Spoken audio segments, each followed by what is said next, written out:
I avoided him, took different routes, camped far.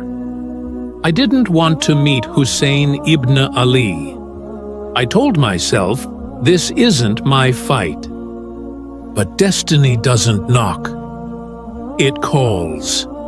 Imam Hussain wishes to speak with you. I hesitated.